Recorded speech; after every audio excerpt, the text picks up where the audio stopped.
All right, so the Bulls must have partied a little too hard after last night's win. An unexpected win, a feel-good win, given how short-handed they were, because that's the only way I can justify what the hell I just watched. I mean, my God.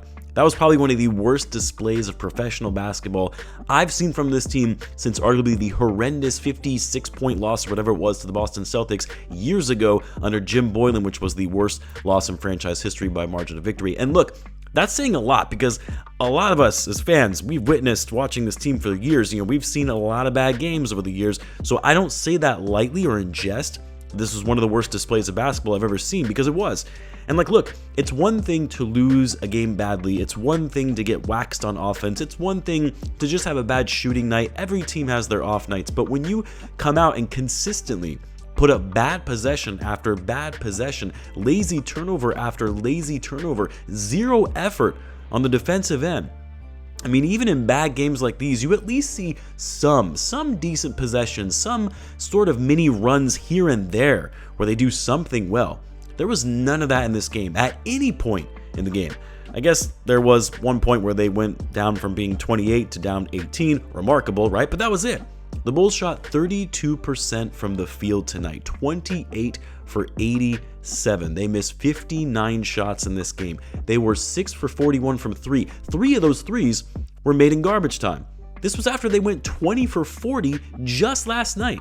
One of their best shooting nights from deep. They followed it up going 6 for 41, 15% from behind the arc. I mean, I even remember thinking at halftime when the Bulls shot 27% in the first half and thought, surely there's no way they can continue shooting the ball at that rate. Eventually those shots have to start falling, right?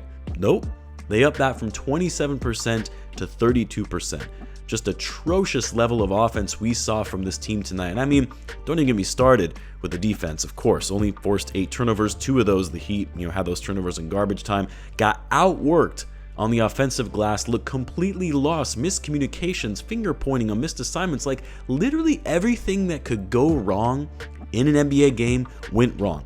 Everything was bad. Even in garbage time, which started really early, that went terribly. Still, turned the ball over a lot, couldn't hit shots, they were running into each other. This was by far and away the most out of sorts I've seen from this team all season long. Nobody had a good game, no one. Not even an average game. Usually you can find 1 or 2 good nuggets, some silver linings from any given game. Not a single one in this game. Vucevic and Kobe, who had the night off last night for some added rest. Kobe went 4 for 13, 0 for 6 from 3, 4 turnovers. Only thing he did well was get to the free throw line, and he was perfect from the line at 8 for 8. Vucevic was 5 for 12, 0 for 3 from deep. These guys didn't even play last night, and they looked just as lethargic as the rest of the team did. Now, I don't know if this is a mental thing when you saw this team play better. I don't know if we should say better because it was just one game sample size, but when you see the team do well and you come in and the guys look worse when you're on the court, maybe it got to their heads a little bit and impacted their confidence. And I'm sure the trade deadline being right around the corner, seeing Jevon Carter get waived just last night right after he played in a game, maybe that impacted their psyche going into this one. Obviously, Kobe and Vooch are the 2 most talked about players right now that are probably going to be on the trading block in the next week. But regardless, inexcusable for all of them to show up in the manner that they did. Not just Kobe and Vooch, since I know I was just talking about them and the guys having the night off last night, but everyone. I don't care that it was the 4th game in 5 nights. I'm sure they were tired. I know it's that point in the season where everyone is just waiting for the All-Star break to come. No excuse, though, to put up a stinker like that as a professional basketball team, period. I get that there are things that can impact you mentally this time of year with the trade deadline. I get that it's a long season. I get that this was a very rare scenario of having 4 games in 5 nights because they had to squeeze in that makeup game from the wet floor conditions at the UC that got postponed. But you're at the pinnacle of your craft as a professional basketball player. You're getting generational changing money. Come out ready to play. Bring the compete level that is befitting of your talent. Stay focused. Play hard.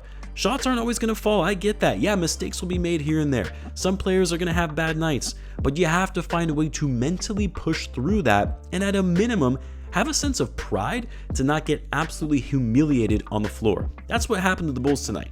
Any good vibes they got from last night's win completely evaporated after an embarrassing loss like this. Now, the test Now is to see how they can respond after getting smacked in the face like this. They've got one more game in Milwaukee against the Bucks on Tuesday before the trade deadline.